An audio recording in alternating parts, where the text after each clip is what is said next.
Shalom, everybody. I'm Parsha Becky, and welcome back for another week of, well, I can't say Parsha because this week there is no Parsha because we are currently celebrating Pesach. So instead of reading our regularly scheduled weekly Parsha, we read a section of Torah that connects to Pesach. Another thing that we read this Shabbat, being the Shabbat that's on Pesach, we read the Megillah, the scroll of Shir HaShirim, the Song of Songs.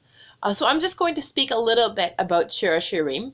I will say, unlike most Parshas, Shir HaShirim does not follow a narrative structure. So it's a little more difficult to talk about it. It starts off by telling us that it's written by Shlomo, the king who was after David HaMelech, the second king of the unified kingdom in David's dynasty, or the third king of all in all. It's unclear in Shir HaShirim whether the book is about him, whether it's autobiographical and he's telling a part of it from his own perspective, or if it's something that he wrote about other people. It starts off, in fact, it's definitely not from Shlomo's point of view, because it starts off from the point of view of a woman who's dating the king. Is the king Shlomo? Is it a different king? We don't know. But she's dating the king, and then we see that the text alternates between her and the guy that she's dating. And they love each other very much. It uses lots of metaphors and similes for them to describe each how beautiful and how handsome the other one is and how much they love each other. And in part of the Megillah, they're running, you can see them running toward each other and they're calling out for one another and they're saying how much they can't wait to be together. But then they can't find each other. And they're searching. We see from each of their perspectives, looking around for people, for them, asking people, have you seen this person that I'm dating? Have you seen the person that I'm in love with? And they describe how beautiful the other person is. And then the text seems to show that they're getting married. This is maybe the day that they're about to be getting married to each other, and they're so excited.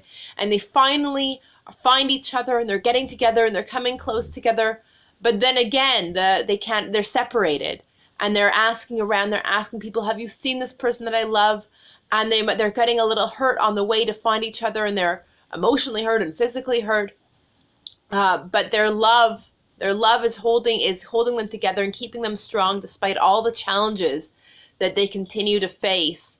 And the text describes again with many metaphors and similes how handsome the man is in the couple and how beautiful the woman is, and how special they are and how unique and how their love is so, so special. And then finally they call out to each other again. And despite all their fears, despite all their challenges, they find each other and they're together again by the end of the Megillah. And it talks at the end about how much they love each other and how special they are to one another. So it's an interesting sort of a love poem of the Tanakh. And we read it on Pesach. We consider it also to represent the love between the Jewish people and Hashem. And Pesach's really the time that Hashem really showed that love and saved the Jewish people, as we've heard in previous Parshas, when Hashem took us out of Egypt and protected us. So it's a nice time to think about our special relationship with Hashem. And maybe also as we read Shir HaShirim to think about any other special relationships in our lives, romantic and otherwise. I want to wish everybody a Shabbat Shalom and a Chag Pesach Sameach.